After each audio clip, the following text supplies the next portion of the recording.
Olá! Prosseguindo no estudo do Evangelho segundo o Espiritismo, no seu capítulo 21, haverá falsos cristos e falsos profetas. Allan Kardec nos apresenta o tema Missão dos Profetas. O propósito do capítulo, haverá falsos cristos e falsos profetas, é nos fornecer orientação segura para identificarmos as falsidades. E para identificar a falsidade, é preciso conhecer a verdadeira. Essa é a ideia. Missão dos profetas. O que é verdadeiramente um profeta? Qual a sua base de ação? Em que se fundamenta a sua tarefa? Para que nós possamos identificar o que é falso. Ele diz assim: atribui-se comumente aos profetas o dom de adivinhar o futuro, de sorte que as palavras profecia e predição se tornaram sinônimas. A palavra predição, ela se refere a uma declaração sobre o futuro. Predição.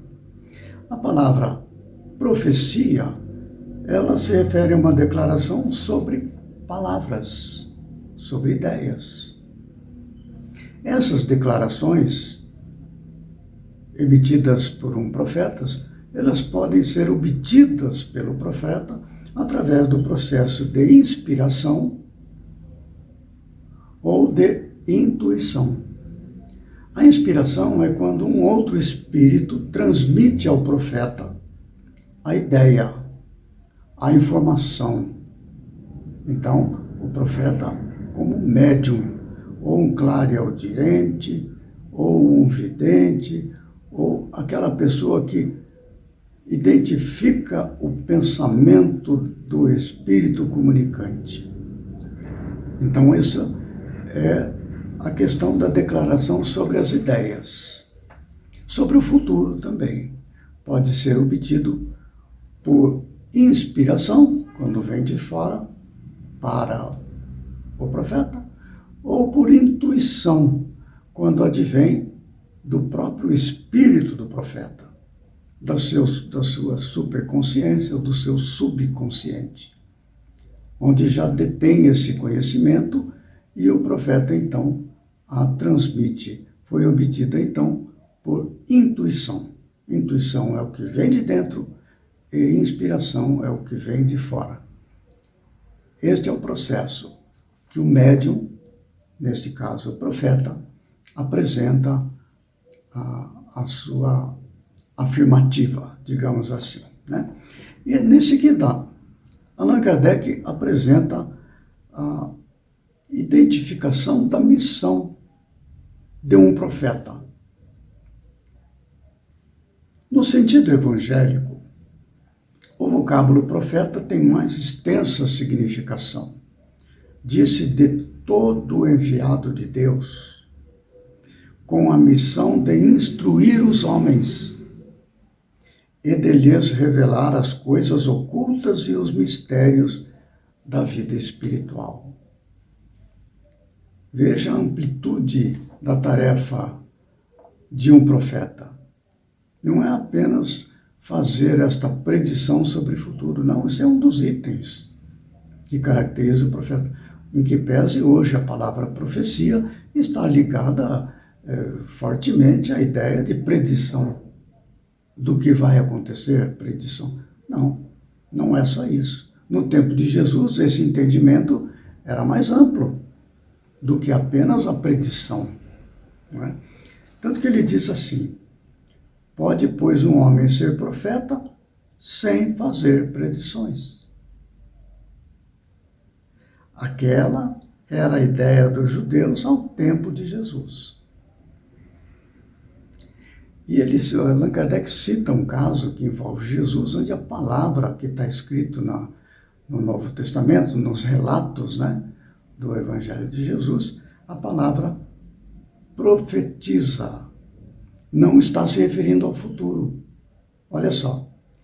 Daí vem que, quando o levaram à presença do sumo sacerdote Caifás, os escribas e os anciães, reunidos, lhe cuspiram no rosto e lhe deram socos e bofetadas, dizendo: Cristo, profetiza para nós e dize quem foi que lhe bateu.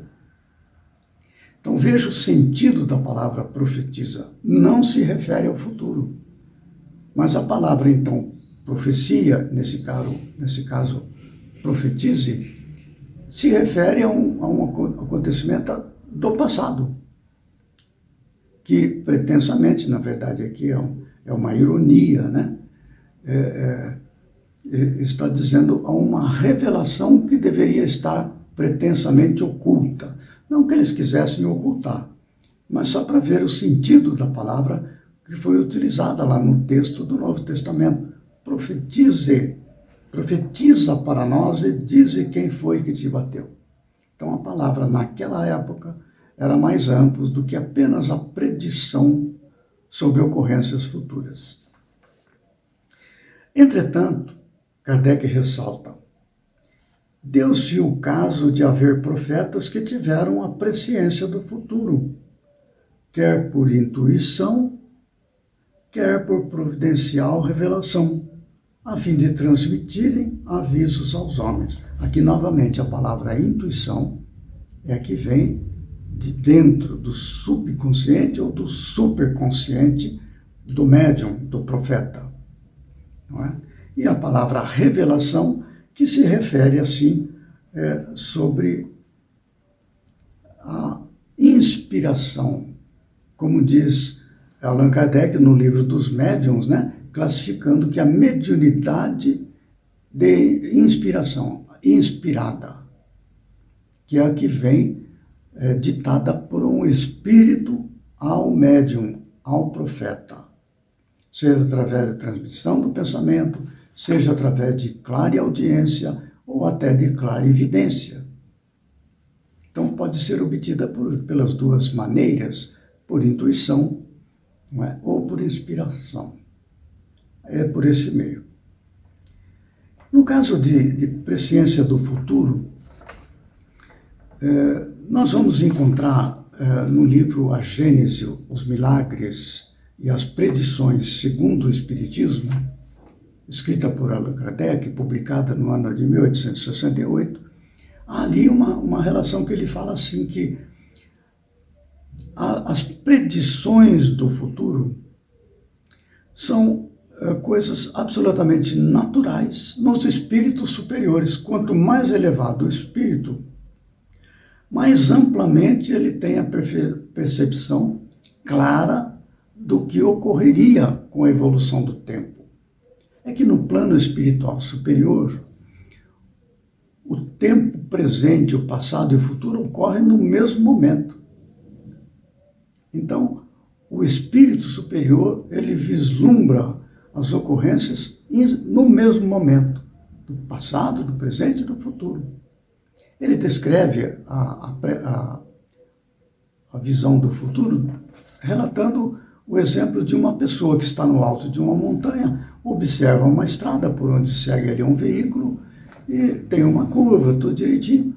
E a pessoa que está dirigindo o veículo sabe disso, mas ele não sabe que depois da curva pode ter ali um buraco. Mas o espírito, nessa linguagem figurada, que está sobre o morro, o monte, ele vê a estrada, vê que o veículo vai fazer a curva e cair no buraco. Ele está vendo isso, é no mesmo momento. Ele não precisa ir até o futuro. Esta é a ideia figurada da percepção do futuro que ocorre para os espíritos superiores. Quanto mais elevado em espírito, mais amplamente ele tem o vislumbre das ocorrências futuras, presentes e do passado, né? Nós temos essa questão da presciência, um exemplo muito interessante, que é bem conhecido de todos nós, que é do profeta Isaías, que viveu 700 anos antes de Cristo. E ele fez, que está lá no livro de Isaías, no capítulo 53, é um livro bastante robusto, 66 capítulos. No capítulo 53, ele fala da presciência que ele apresenta ali, dando as características do que ocorreria com Jesus, com o Messias, como se daria a morte do Messias. E ele descreve também no capítulo 9 a descrição do Messias, que ele chama de o príncipe da paz e tudo mais. Esta passagem do capítulo 53, que está no livro de Isaías, nós vamos encontrar no livro Paulo e Estevão uma tradução muito interessante desse capítulo. Nós podemos olhar na Bíblia, mas tem diferentes traduções que podem gerar um pouco de dificuldade. E está então no livro Paulo e Estevão, quando Gesiel é acolhido por Pedro na casa do caminho. Gesiel estava muito doente e era uma pessoa extremamente fervorosa, conhecedor profundo do Antigo Testamento, especialmente de Isaías, com quem ele se identificava melhor. E Pedro estava ali explicando os objetivos da casa do caminho, falando sobre Jesus, falando sobre a crucificação do Mestre, sobre o aparecimento dele 3 dias após a morte e tudo mais, não é? E o Gesiel ficou maravilhado com aquilo ali. E conforme Pedro ia descrevendo os sofrimentos pelo qual passou Jesus, ele passou a recitar o capítulo 53 de Isaías, que ele sabia de cor, o Gesiel, que depois foi chamado de Estevão, né? E ele passa a recitar, então, os trechos do capítulo 53 de Isaías. Ele diz assim, essa é a tradução que está no livro Paulo e Estevão. Levantar-se-á como um arbusto verde na ingratidão de um solo árido, carregado de opróbrios e abandonado dos homens, coberto de ignomínias, não merecerá consideração. Será ele quem carregará o fardo pesado de nossas culpas e sofrimentos, tomando sobre si todas as nossas dores. Parecerá um homem vergado sob a cólera de Deus. Humilhado e ferido, deixar-se-á conduzir como um cordeiro, mas desde o instante em que oferecer sua vida, os interesses do Eterno hão de prosperar nas suas mãos.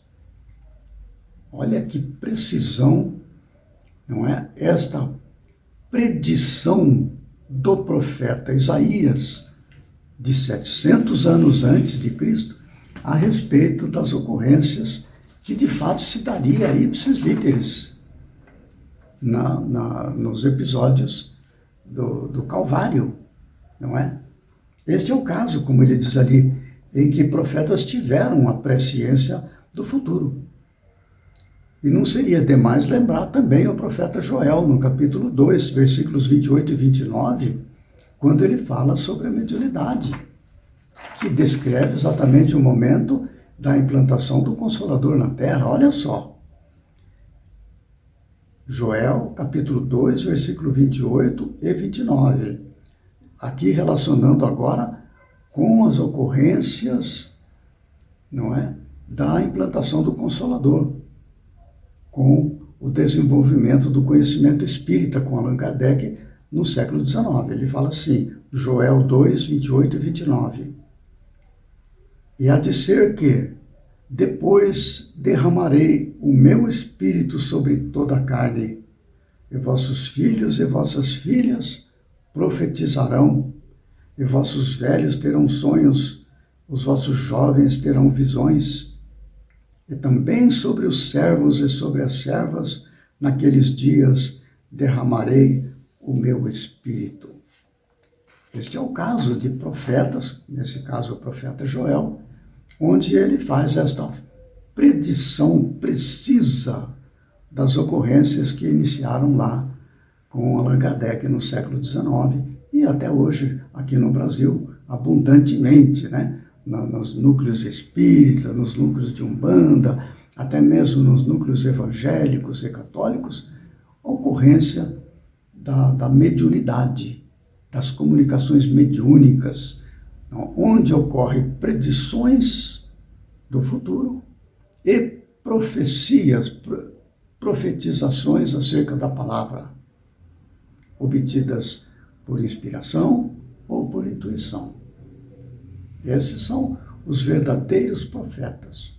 Mas é claro que no meio espírita, isso vai ser tratado num vídeo posterior, há um desafio aos espíritas que trabalham nos grupos mediúnicos de identificar nos espíritos comunicantes se são verdadeiros ou falsos.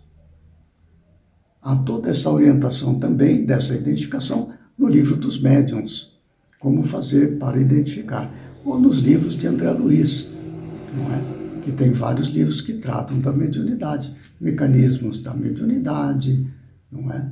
E outros livros semelhantes, que nos orientam como identificar o falso profeta. Porque Jesus tinha falado lá no Evangelho de Mateus, capítulo 24 e versículo 4, ele fala assim: acautelai-vos, que ninguém vos engane. É lá no capítulo 24, que está tratando dos dias de hoje, porque é o sermão profético, capítulo 24 de Mateus, falando de coisas que ocorreriam no fim dos tempos, como perguntaram os apóstolos a ele, que é o que estamos vivendo hoje. Então, este capítulo se insere nesse contexto, né? Então tá. Tendo-se realizado os acontecimentos preditos, continua Allan Kardec, o dom de predizer o futuro foi considerado como um dos atributos da qualidade de profeta. Então, aí está. Agora, há uma questão curiosa que foi apresentada a Emmanuel pela mediunidade de Chico Xavier, que está no livro Consolador, na questão número 278, que é importante a gente ter essa distinção. Pergunta apresentada a Emmanuel a respeito de profetas. Devemos considerar como profetas somente aqueles a que se referem as páginas do Velho Testamento? Ou seja, profetas são só aqueles descritos no Velho Testamento? E olha a resposta de Emmanuel. Além dos ensinamentos legados por um Elias ou um Jeremias, temos de convir que numerosos missionários do plano superior precederam a vinda do Cristo, distribuindo no mundo o pão espiritual de suas verdades eternas. Um Sakyamuni, o Buda, né? Um Sakyamuni, um Confúcio, um Sócrates foram igualmente profetas do Senhor na gloriosa preparação dos seus caminhos. Se desenvolveram ação distante do ambiente e dos costumes israelitas, pautaram a missão no mesmo plano universalista pelo programa Progresso Religioso do Mundo. Então, o profeta não é somente aqueles do mundo hebreu, não. Toda aquela pessoa que trabalhou para o progresso espiritual da humanidade, este é um profeta. É uma palavra que tem um uso assim, universal, e não restrito. E assim apresenta Allan Kardec esta orientação sobre a missão dos profetas, para que a gente saiba qual é o falso profeta, qual é o verdadeiro, né? O verdadeiro é todo enviado de Deus com a missão de instruir os homens e lhes revelar as coisas ocultas e os mistérios da vida espiritual. Aí está. É um desafio extraordinário, né? Nós prosseguiremos neste capítulo 21, haverá falsos cristos e falsos profetas, no próximo vídeo, com o tema Prodígios dos falsos profetas. Até lá, então. que Jesus nos ampare e nos inspire na identificação dos verdadeiros profetas.